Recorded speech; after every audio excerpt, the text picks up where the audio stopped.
Beyond that.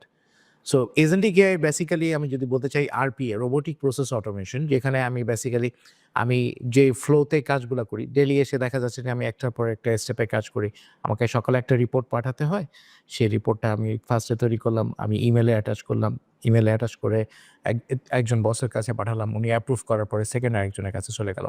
এইটা হচ্ছে robotic process automation. আর এর ভিতরে যখন সেই ইমেইলের ড্রাফটিংটা সে দেখে দিচ্ছে বা ড্রাফটিংটা আমাকে করে দিচ্ছে, সেই জায়গাটাতে agentic AI. So basically agentic AI হচ্ছে robotic process automation plus AI এর একটা সংযুক্ত ধারণা।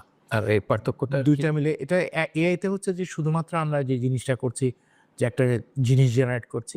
যেমন ধরেন আপনি একটা বেশ কিছু কাস্টমারের কাছে একটা ইনভয়েস পাঠাতে হবে আপনাকে। শুধু এআই দিয়ে আপনি তখন যেটা করতেছেন যে ইমেইলটা ড্রাফট করে নিচ্ছেন। এআই থেকে এখানে আপনাকে ইমেইলটা ড্রাফট করে দিচ্ছে।